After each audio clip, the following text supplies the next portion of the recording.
Welcome to the Left of Str8 Show, where we talk entertainment, music, books, foodies, and more each week with special guest interviews of interest to the LGBTQ community and our straight allies.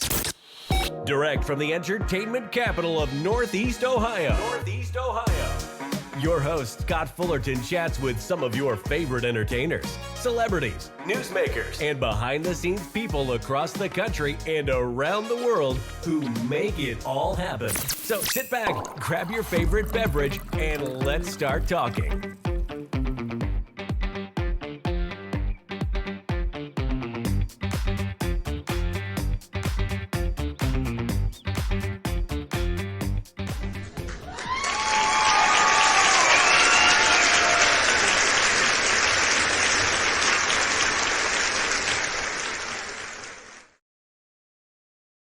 Alrighty, everyone. Welcome to the Left of Str8 Show, the podcast where we explore and celebrate the voices and achievements of our LGBTQ community and our straight allies. We like to talk to the worlds of entertainment, foodies, books, music, and advocacy. I'm your host, as always, Scott Fullerton, and I'm very excited today to have a special guest with us. Mr. Del Shores has been such a great friend of the show and has become a fantastic long-term friend to me through the airwaves, and we got to meet in person a few times. His contributions to our LGBT community through his work in film and television and stage often talks themes of our LGBTQ and his Southern roots. I couldn't restart the podcast after taking 2 years off without bringing him back, one of my favorites, most popular guests. So please welcome back to the show, Mr. Del Shores. How are you, sir? I'm doing all right. How are you? You look great. I am good. It's been a long time since we got to talk in person. Of course, we do the social media follow thing on occasion, but it's nice to see your face, my friend. You're looking good. Thank you. Thank you. Well, it's these filters. There you go. The first 5 years I was doing this with you, it's been all phone interviews, right? So this year Yes. we have video. I'm actually pretending I'm a drag queen, put a little makeup so I don't look white as a sheet for being in Northeast Ohio. It's a scary thing. All I know. around. I had to shower. So I'm There you clean. go. At least I'm clean. I may not be There completely you go. camera ready, but I'm clean. There you go. And smell-o-vision has not been invented yet, so it wouldn't matter anyway, but it's nice. We got behind the ears and all that good stuff. Yes. Well, let's go ahead and get into it. I mean, this is your sixth time on the show after 6 years, so I don't think we have to go over your history. If they don't know you, they've been living under a rock by now, my friend. Yeah, You've just done so much Google great me. work. I said, just You Google are me. the Google man. You have had a busy year since the pandemic, busy year and a half. You've kind of got to it running on both feet, haven't you? Well, as you know, I'm an extreme extrovert. And so it was so funny. I was talking to a friend yesterday, and he was saying how he's so introverted that he was just fine during the pandemic. I was not just fine. I was going crazy. I mean, Emerson and I did, I don't know how many, 2 shows a week. And then on Facebook Live, and then I taught during the pandemic. I taught 165 Zoom classes, but so it kept me busy-ish. And then things started opening up, and then I started getting appearances, and I really had a problem getting out again because I was suffering from some sort of COVID anxiety, and so thank goodness for pills. So, I ended up in the emergency room. Yeah. My family, all the women in my family, they love the pills. So I always have to be careful with the pills. I'm a little more cautious. And my doctor goes, no, you need this. You need, get on Lexapro. You're going to be, and it was a low dose. And it was, I found myself, I don't know about you, when I started going out again, I started judging people. Like, where's your fucking mask? Well, I didn't say that out loud. I just thought it. But I'm like on stage in Abilene, Texas, and I'm looking out and I'm going, nobody's wearing a mask, and I'm on stage, so I'm away from them. But it was a little scary. And, my daughter got married. So I sort of diagnosed myself, and I was going, okay, you're anxious because you're worried about missing her wedding if you get COVID. And so I was very lucky, Scott. I didn't get COVID until after her wedding. And then I went and did an appearance. I did 2 shows in Rehoboth Beach, and I got COVID on the plane, and I've had it another time since. So I thought I'd get through the whole thing. I caught it. Was down for a week, and I take care of my 84-year-old mother. She didn't catch it. We live in the same house, and I was amazed and happy that she never caught it somehow. But please yeah, tell her hi for me. I sure. love your mother. I adore your mother. So she please. Still has your pictures all over the place. She would wallpaper her bedroom with you if she could. She loves you. That's very sweet. She's a sweet, sweet lady. I just love her so much. I remember her coming to. She loves all you guys. I believe it was a screening of A Very Sordid Wedding when I really met her in that cool theater, and yeah. Right, Columbus. Yeah. Yes. Yeah, that's exactly right. Now she loves you. Sent her a little autograph picture a couple times, and she's just in love with her Del Shores. That's for sure. And loves everything you do. Now, we talked about the highs and lows of the year. Let's start with the lows and get it out of the way. You've had 2 very good friends pass, Olivia NewtonJohn and Leslie Jordan. Let's start with Olivia. I mean, the thing you got to say, though, is, she beat cancer once. She's the biggest fighter that I've never known. She also, you got to see her a little bit before she left, before she passed on. And she has a great new debut of a duets album that came out this past month. Absolutely out of this world. But talk about really, your friend. Yeah, well, Olivia was my friend since 1985. And in fact, it was interesting because Leslie and Olivia, I actually met in the very same theater when I was performing my first play, Cheatin', as an actor.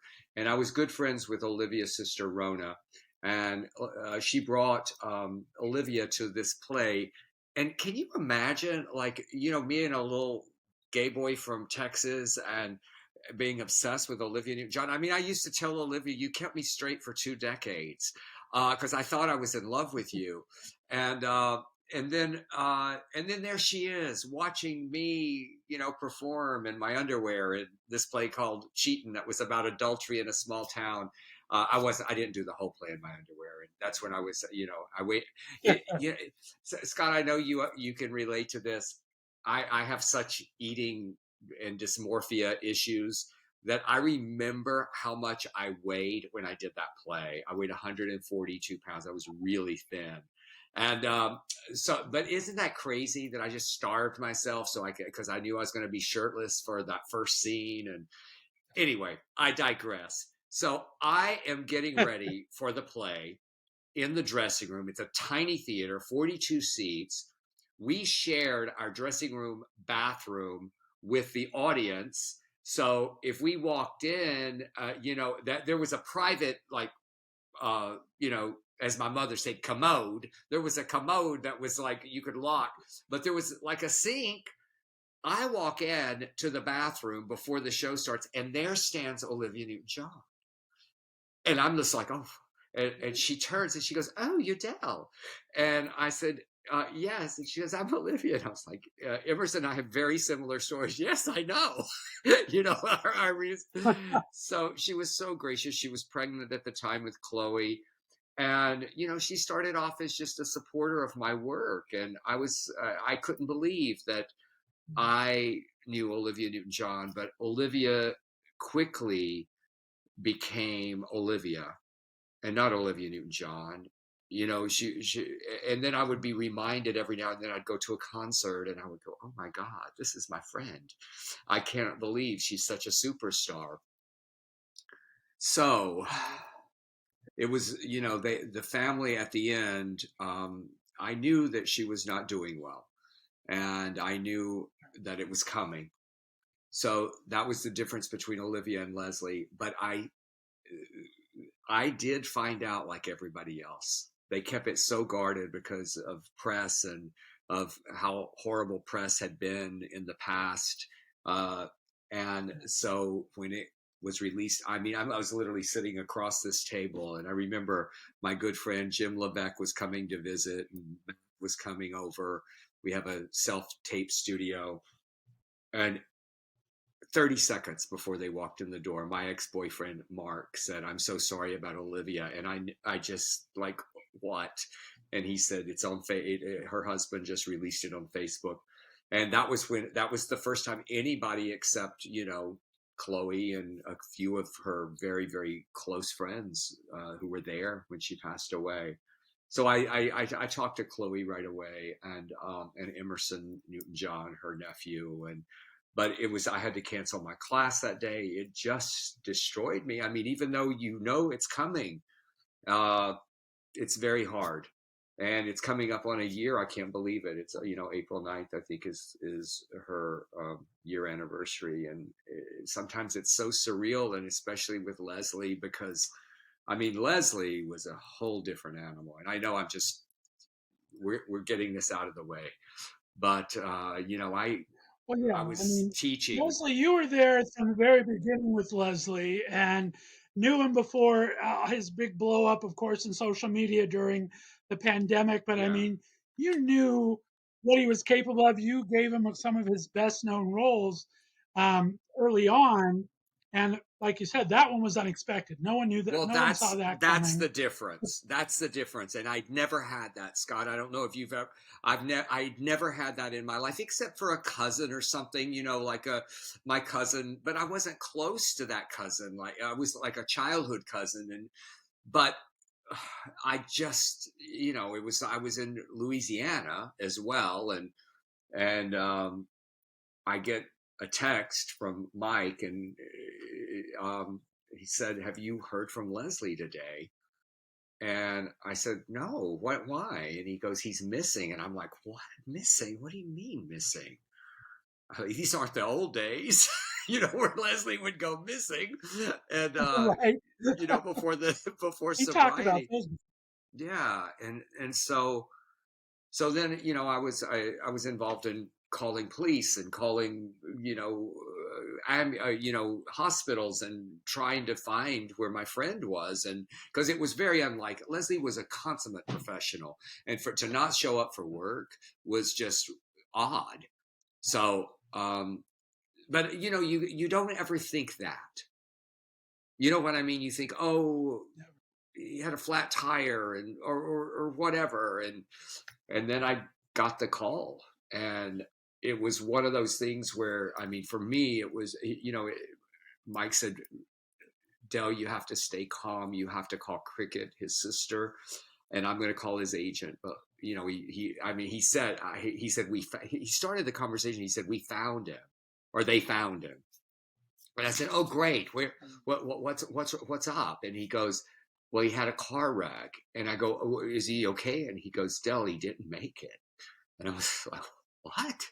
And he said, "You have to stay." He said, "Please stay calm and help me here." And so I tried to get a hold of his sister. And then before I could get a hold of her, she had her phone off. And before I could get a hold of her, my daughter calls me. Rebecca, who's his goddaughter, and was just hysterical. Um, and she said, "It's all over. It's all over the news. It's everywhere. TMZ fucking Harvey Levin, before family could know." And so anyway, a lot of the rest of the day was a blur. But that one really rocked me. It rocked me more than my parents, because I knew that was going to happen with both of them. I had some preparation. My good friend Sharon, who was my best friend for years, she had pancreatic cancer, so I knew that was coming. But anyway, it's been a rough ride with that. But here I I am, can imagine. and Well, like I said, our it's mortality is so fragile, Scott. I mean, I'm only 2 years younger than Leslie was. He would have been 68 last. I mean, his birthday was just a couple of weeks ago. right.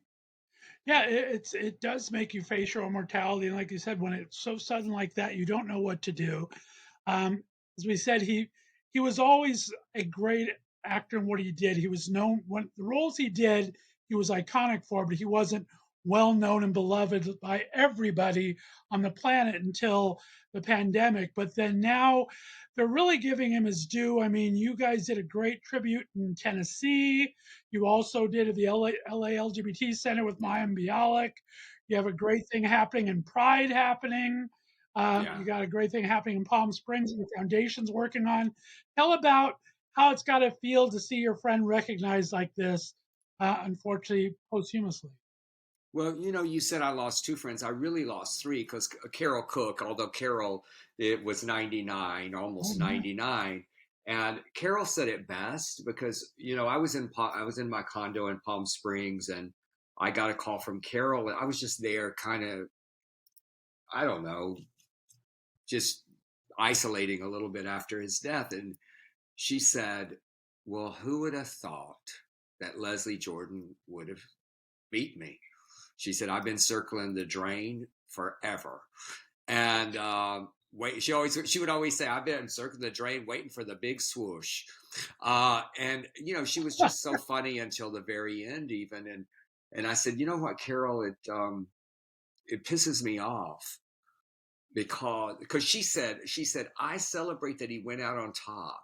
And I said, well, I can't because it wasn't long enough. He had just, I mean, the last time I saw Leslie, we went to dinner at Bottega Louie, and then he took me over to his new condo that he never got to move into. This amazing, luxurious condo, and he had rented his whole life. And I said, I just can't sell. I said, I'm just pissed. And she said, well, dear boy, take it from an old lady. You can be pissed and you can celebrate that he went out on top. And so I have tried to do that. I've tried to go, yes, I remember a time where I would talk about Leslie and I would go, that little short guy from Will and Grace, or Brother Boy in Sordid Lives. He played Brother Boy for me in Sordid Lives. And, and, and at the end, it was like, he was a household name. And I love that. It was a joy to me to see that the world saw what I saw so many years ago. And I'm not taking credit on any level. His talent was enormous. I always say I said it in the speech at the LA gala where Mayim and I gave the award. I said he had more talent per inch than anybody I've ever known. And you can hear how I talk about him with passion because and then we got to wrap this up because here's the problem, Scott, is that he was so well known at the end that there's hardly a day that goes by that someone doesn't say, I'm so sorry about your friend. Or if I walk out and someone recognizes me, people I don't know, so you relive it. But I do want to say this. My world, personally and professionally, was so rich by knowing him and Olivia. I mean, she brought so much. I mean, Sordid Lives would have never been made if Olivia NewtonJohn hadn't said, I will do your movie. That was the reason we got to fundraise and raise money because Olivia lent her name to it.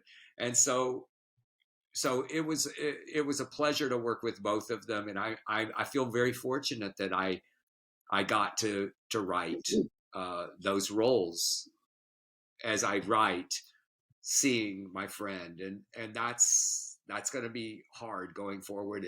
And that was one of the things that I was going to early on when he passed. I go, I'm never going to get to write for him again. Right. That's tough. So anyway, well, I never got to speak to him in person, but I felt like I knew him through you because I got to know all of you so well. What makes me feel good is the last thing I saw Leslie in was his transformation of Rosemary and Newell's home.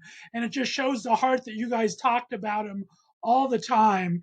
And that's how I get to remember him, is how you guys talked about him and for his big heart towards Rosemary and Newell Alexander. So that was exciting for that me was the last time that's awesome. I said the last time I saw him was when I had dinner, but that was truly the last time when we did the shoot.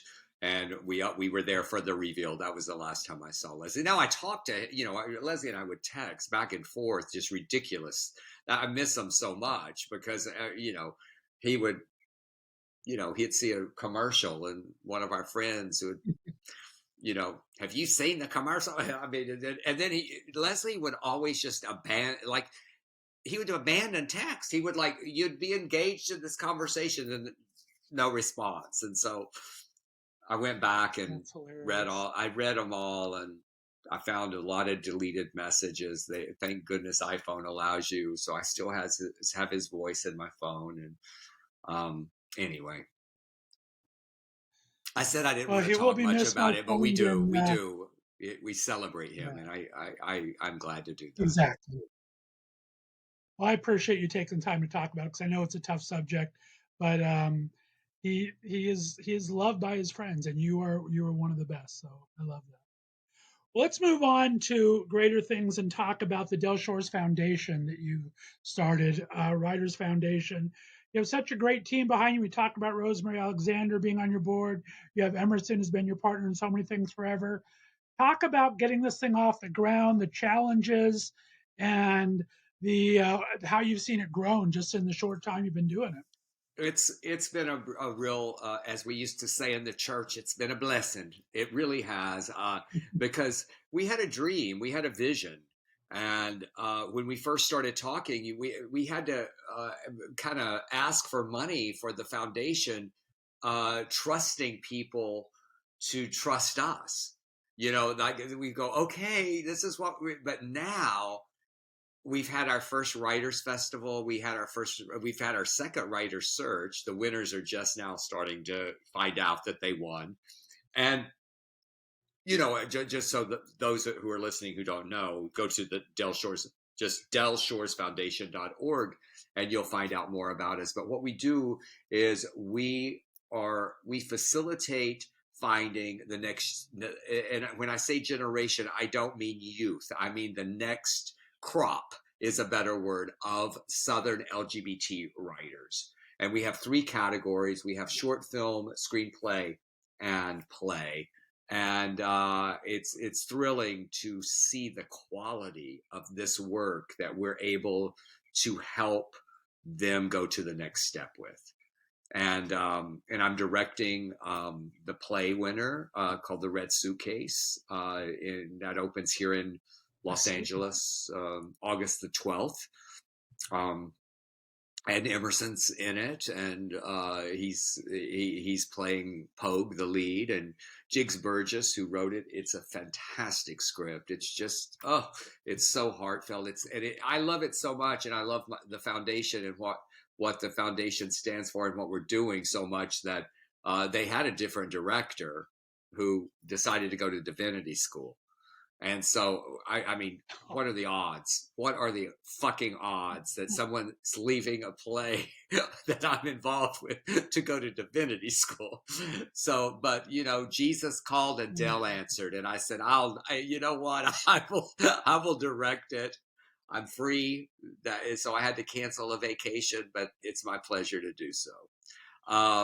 And I can't wait. I'm working with we're having callbacks next week, but working with several actors. Kristen McCullough, who started Yellow, moved out here, and I cast her in it already. And Charlotte White, who is a brilliant, brilliant Dallas actress who read it for the first time at the festival in Dallas, and Bruce Molina, who also read Pogue's dad, and they all agreed to come out and do the play. So it's going to be, what I was going to say it's the first time I've directed a play that was not my own.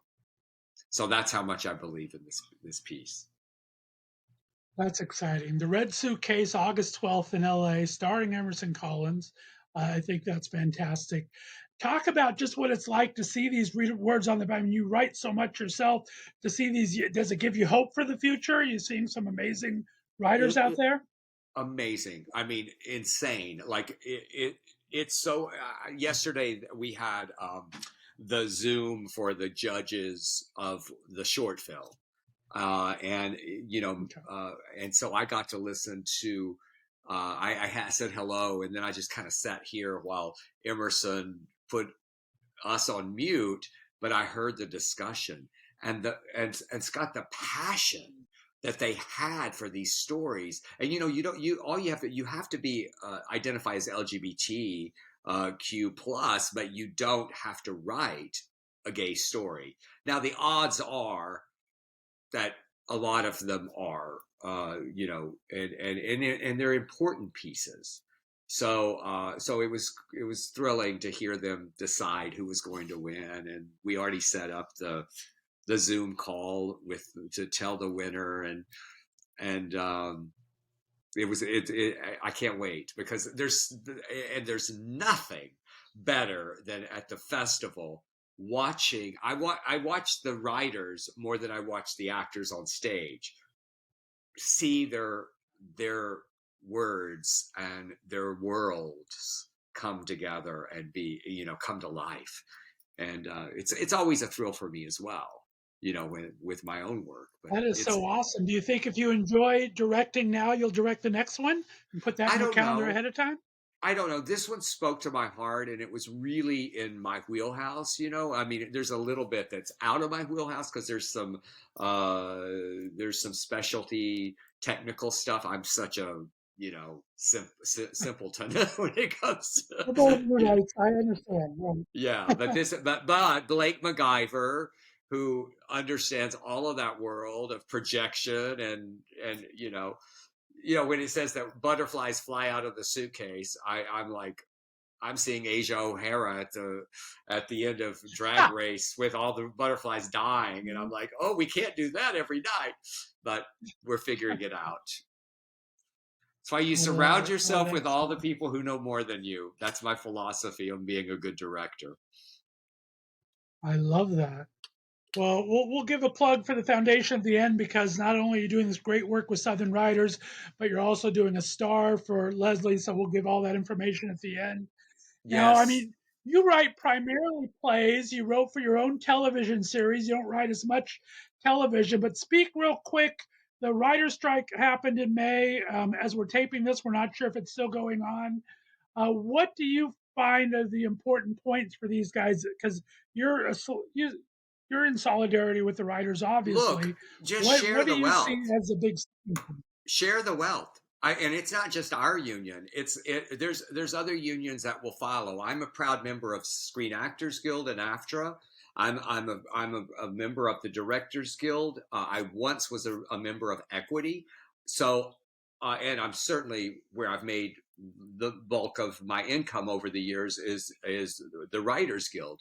So yes, I am in solidarity, because and someone, the other day, some troll comes to my page and says, well, what about the caterers, and what about the crew? And I'm like, hey, IATSE has made statements that they are for us too. I want it all. I want, when Netflix and these CEOs make billions and millions of dollars, then this streaming, which we didn't anticipate being so successful, you need to start paying us as well. And this person was going on and blasting, and I said to him, I said, first of all, get the fuck off of my page, but because I do have a mouth, and I said, and every single job on a set starts with the writer. It starts with us. I'll show you. I mean, this is my last play, or the one that I'm writing right now. This is my current play. This is how I write, and then I put it in the computer, and it's you by yourself with this vision, and you go, oh, I have this character, Brother Boy, or this character, Bitsy May, or whatever, and then suddenly they're on stage, and then they're in a TV show, and then they're in films. And I know I'm sounding very passionate, but it's time for these producers and these networks to pay appropriately. We're not asking for too much. We're just asking for what is appropriate. It's corporate greed. It's what comes down in every single field everywhere. Corporate greed. I mean, as you said, it's not just going to start and end with the writers. It's going to talk. I talked the other day about someone. I know that Bob Hart's Abishola for the actors is just making 2 actors as featured actors. The rest are recurring now. Yeah. I read the article from Renee Felice or whatever from NCIS did a passionate post about how she was for 11 years on a long running series and how she lost her insurance last year because of the new rules. I mean, it's just crazy how this greed is kind of trickling down. Yeah, and the unions, I could blast Screen Actors Guild because they are now that because a certain become a certain age, you lose your insurance and you have to, you know, get get Medicare or whatever. Uh, but if we were all, if the dues were there, if they were paid appropriately, and it wasn't always like this, Scott. When I first started in the business, and I go way back, and I went the other day. Went Emerson and I don't know if you saw us when the video when we were striking at Netflix, and I asked this Mhm. girl who looked like she was about 12, where did you get your sign? And she turned to me and she said, I got my sign the first day. I've been picketing daily. I wanted to say, honey, I'm 65 years old. I've been doing this since '88. I was in WGA 1 week and went on strike when I was 28. So don't mess with. I didn't know. I held my tongue. I thought, you're just passionate. I had to go there. Uh, but back in the day when I first started, my first job was with Family Ties, and then I got a development deal, and I started working in television. And back then, there were 4 networks. That's it, and they paid us very, very well. The residuals were great, and then all the streaming started, and it was a different animal. We didn't anticipate, and so the Writers Guild made bad deals, and it's time to rectify all that. So off my I hear you soapbox. from your lips, my friend, because it's no, it's definitely needs to be done.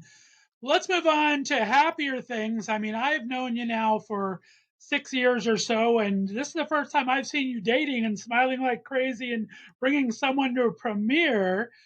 Brag on your new man there, also in the business. Well, Talk about dating life.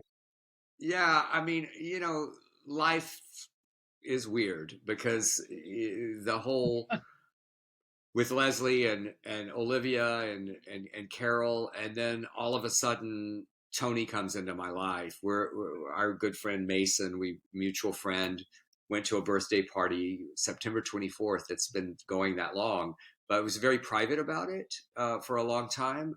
But I, it started about a month before Leslie passed away, and because Leslie's death date is October the 24th, and I went away. I mean, we had 2 dates, or kind of, we say 1.5 dates, because one was a hike around. He lives very close to me down the street.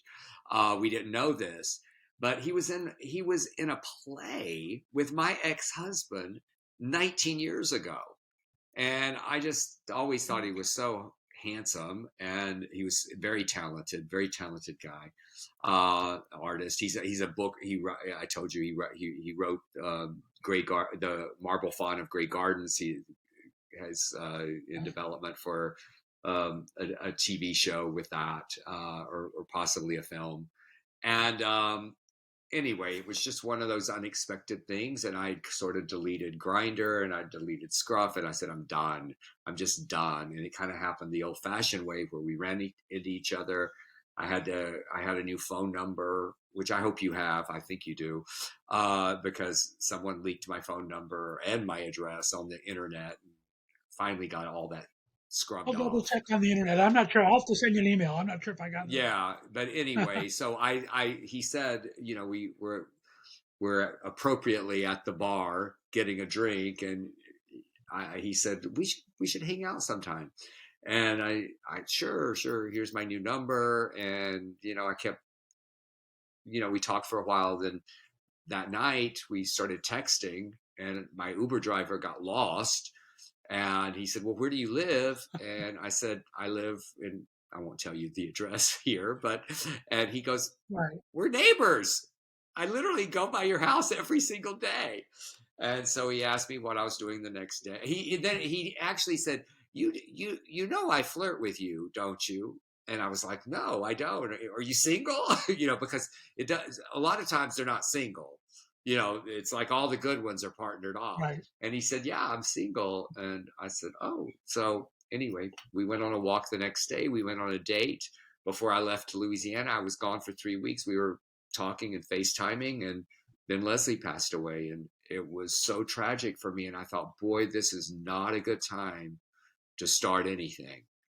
And he was so wonderful during, he had lost both of his parents in the last 5 years, and just helping me cope with grief was part of my attraction, quite honestly. He was just so sweet, and he's a beautiful person. He does really great things, and he makes me happy. So yeah, we finally, with we hit a red carpet together at his. He also works at the LA Gay and Lesbian Center here as a major donor officer, and he had a lot to do with me presenting with Mayim at that event. And so that was the first time we hit it was a purple carpet. So, which I thought was appropriate, that it wasn't There red. you go. Well, it took me by surprise. I mean, I follow you pretty closely on social. We're not talking in person, and I was surprised but very happy. And I think it's important when you're in the public eye to keep those things private. I'm sure that had to kind of help cement a relationship, I think. Yeah, it is. I think it is. And I wanted to, I mean, I have some crazy and loyal fans, so I didn't want them to just descend on him and ask questions, and I try to protect my daughters, and it's hard. You're right. It's hard when you're in the public eye, and so I wanted, and he wanted to be, secure that, we were together. That was Amazing. part of that delay. Um, Well, I am happy for you. I can't wait to meet him. We'll have to get him on the show because I read some of the stuff you gave me on him. He's done some really cool things. So we'll have well, to get I'll him tell on the him show. tonight. I have to ask you though. I'll tell him tonight Oh, to come please on your do. show. Yeah. Yay. Okay, great. I do want to ask you though, because we always talk about singers, how they live their life through their songs, whether it's a breakup, whether they get together. Now, you as a writer, you've been married before, you've dated, you've been single. Do you feel any different tone in your writing, depending on a relationship status with you? Because you're so character driven, and all of your writing is very much starts with a character, right? So I don't know if that would affect you as Always. much how you're personally feeling. Does Yeah, it? it does. I mean, here's the thing. A lot of times, in that private way, there are certain things that I have not written about. And so recently, I have a new play. It's a 4-character play. And it starts with, I mean, this was so inspired. I won't go into it, by something that happened in Louisiana when I was teaching there. And it was a beautiful story that I saw, and sad, and at the same time. And I took that and grabbed another element. I talked about this, I think, when we had that workshop that you attended, where, with my play Yellow, you take this story and this story and this story, and you just put them all together and you start mixing them, but it all starts with character. And so I started with these characters, and I thought, you know what? I think I'm going to write about that breakup. And but in the real story, it was a death. And there's something about a breakup that is kind of like a death. And so I did. And so for the first time, I'm writing about some very personal stuff, how how it affects you. Wow, But there's humor. There's always humor. I always go for the humor. And there's a, but is there's that the 4 recipe box we're talking there. about, or Yeah. is the newest one? No, the recipe box. It's that's the name of the play. Um, That's so amazing. I'm crazy excited to title. see that one. Very, very cool. Yeah. I like it. talk about. I kind of reached out to my listeners if they had any questions, and I got quite a few, but we only have time for one. We're out of time. Gary in North Carolina says he got to see you and Ann there. He wants to know when you're coming back. Is there ever going to be a play set in North Carolina in your future? Hmm. That's a good question. Well, I don't know. I don't know. I hope I have lots of more plays and lots more film. Our good friend Del Dickey is filming there right now, in North Carolina. Oh, yeah. Yeah, she's filming a series. And but that was a wonderful event. I loved it so much. And we went to Lexington, and it was Anne and Rosemary and Noel and I. So great celebration there. So Nice. I thank you, love that. Gary. It was fun for us too. All right. Well, last two things. I mean, you are still teaching in Zoom when you have the chance. I didn't even know that until Matt told me because I actually started writing and I'm 6 chapters into something. So you Oh, and I are going to yay. start having some sessions pretty soon here. Well, But you should talk come audit about my this. Talk about your class. teaching. You should come into audit I my would love class to. and Then I want to pay see. you and I want to learn more. Well, but come and listen at first, and just because there's a wonderful supportive group of writers that we get together on Mondays. I'll send you remind me, and I'll send you the Zoom, and you can drop in and hang out with us. I appreciate that. Yeah, That would be amazing because I'm looking forward. I didn't even, like I said, when I talked to Matt just on social the other day, said, yeah, Dell teaches all the time. You should drop in on there because I said, I really need to learn more craft. I feel like I'm a good storyteller and I learned a lot from you and our character things right. that I think I'm pretty good in characters, but as far as putting it all together is where I definitely need some help. So that is very cool. So people can reach out to you. How can they find you if they want to join these classes? Well, you can always, my email is very public. It's just my name at me.com. And you can ask me if there's, to put you on a list. I mean, with my acting classes, they stay pretty full as the writers, it does as well. Because I don't take that many people because I don't want to overwhelm myself and the students. But they're master classes, the acting classes. So I need to see, your work and if there's an availability. But always welcome to come and audit and see what I do. And I do it because I love it. I really, really, truly love it, and I'm obsessed with my students. So I don't want to betray them by stopping. But I just went to Dallas and taught in person, and it was so great just to I was telling them because we do this thing where you go like if I say if you go hand me a Celsius, Dell, and then we do like this, and then you do this, and so it looks I like love that. and I go, it's so great to be able to like not do this to kiss somebody, or that there's actually skin and there's actually a hand that takes the Celsius. So I Right? love my students. I have such great, brilliant actors, and many of them have worked with me professionally. They start, with as students, and then we've worked together. That's fantastic. And lastly, like I said, I want you to give the Del Shores Foundation a plug where they can find that so expiring writers can find you.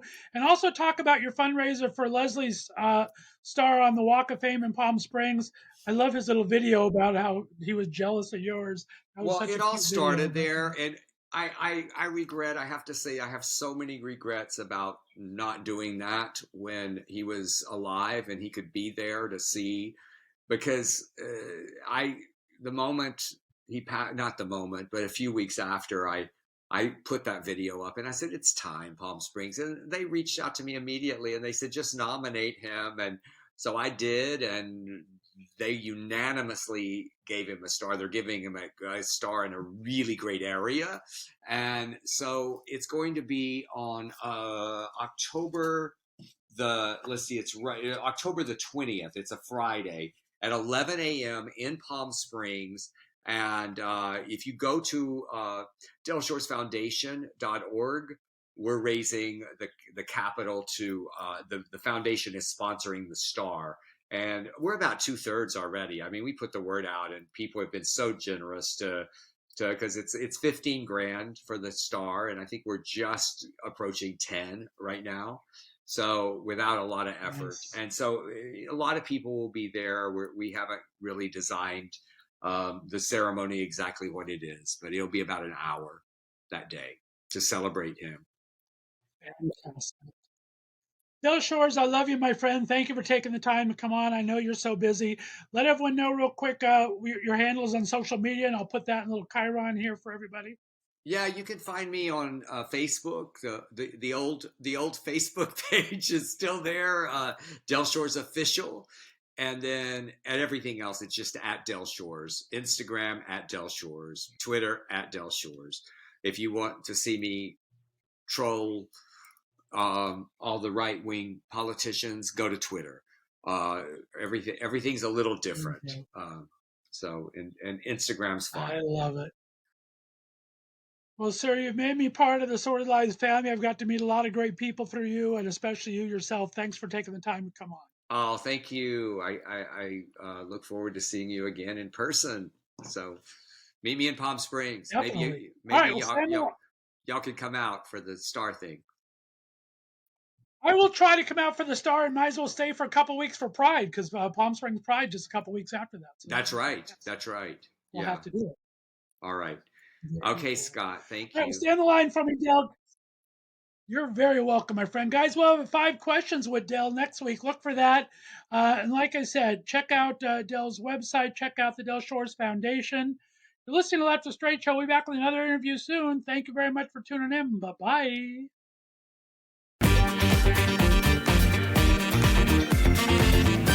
Thanks for listening to the Left of Str8 Show. Be sure to subscribe on your favorite podcast distributor, and please give us a 5-star rating so more listeners can find us. You can follow us on social media, and be sure to check out our website, www.leftofstraightradio.com, for contests and other news and information. See you next week.